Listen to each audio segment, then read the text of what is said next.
il faut dire ce que l'on voit, mais par-dessus tout, il faut voir ce que l'on voit.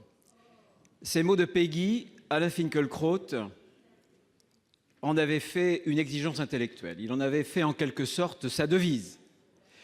Mais depuis samedi, ces mots ont une résonance particulière. Ce déferlement de haine, ces mots, ces images virales, insupportables, que nous avons tous vues, mes chers collègues, elles nous obligent, ces images, elles nous obligent précisément à voir justement qu'il y a bien sûr cette montée inquiétante d'actes antisémites dans notre pays, mais à voir aussi un surgissement, le surgissement d'un nouvel antisémitisme qui, comme l'ancien, s'en prend à nos compatriotes au nom d'une idéologie qui n'est pas celle des années 30, mais qui est tout aussi dangereuse.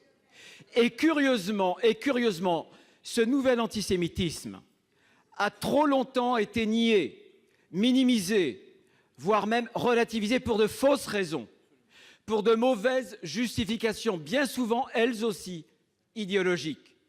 Rappelons-le, mes chers collègues, avec fermeté, un antisémite est un antisémite, qu'il soit fasciste ou frérot-salafiste. Alors oui, monsieur le Premier ministre, bien sûr, ce soir nous marcherons, mais marcher ne suffit pas.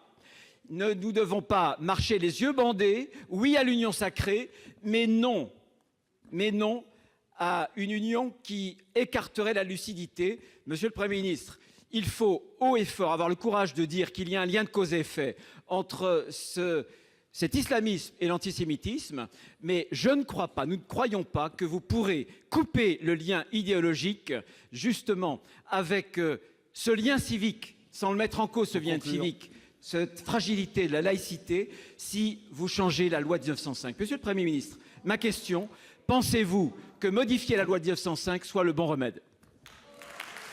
Pour vous répondre, la parole est à monsieur le Premier ministre.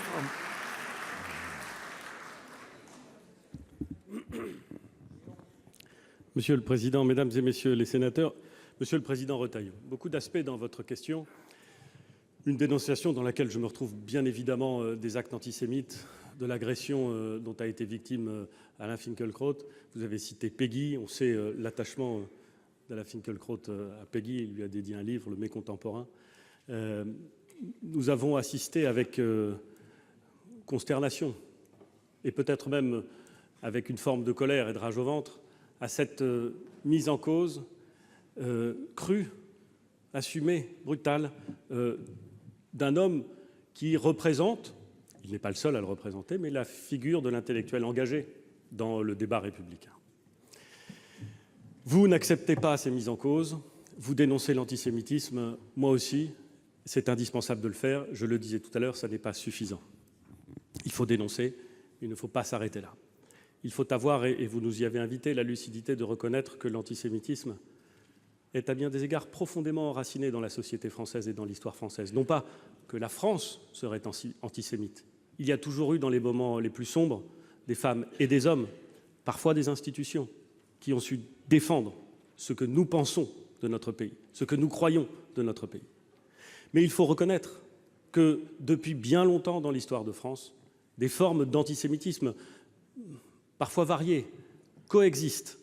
Certaines se développent à certains instants et semblent ensuite s'adoucir, si j'ose dire, alors que d'autres se développeraient plus vite. Vous avez évoqué le développement d'un antisémitisme qui serait issu d'une radicalisation de l'islam, qui serait issu des théories salafistes qui parfois peuvent prévaloir dans certains lieux et dans certains esprits. Il existe. Ce que je veux, Monsieur le Président Retailleau, c'est ne rien cacher, ne rien ignorer de ce phénomène de l'antisémitisme en France.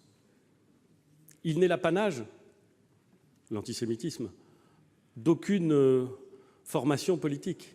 Et il a été, à différentes périodes de l'histoire, malheureusement, largement partagé.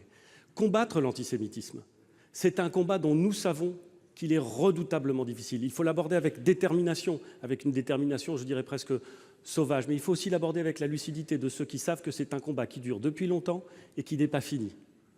Un peu d'humilité face à la difficulté, reconnaissons-le ensemble, peut permettre de ne pas, et je parle pour moi comme pour tous ceux qui sont ambitieux dans ce domaine, peut permettre de ne pas nous payer simplement de mots. Oui, nous devons livrer ce combat en disant où est l'ennemi. Oui, nous devrons livrer ce combat en faisant le pari de l'intelligence, il faut toujours faire ce pari, de l'éducation, et il faut toujours faire ce pari, de la formation. Oui, nous devons être plus sévères juridiquement, si j'ose dire, compléter nos dispositifs juridiques quand ils doivent l'être, inciter, autant que cela est possible dans un pays qui promeut la séparation des pouvoirs, la justice à se montrer sévère face à ces actes. Et de ce point de vue, Monsieur le Président, je n'ai aucune hésitation. J'ai appelé à l'union sacrée, sans hypocrisie, sans exclusive, sans incohérence. Vous avez peut-être été frappé, je l'ai été, par tous ceux qui, après ces actes contre Alain Finkielkraut, disaient « je les dénonce, mais… » Eh bien, Monsieur le Président, il n'y a pas de « mais ». Quand on combat l'antisémitisme, on le combat, point. Totalement, complètement, c'est mon intention.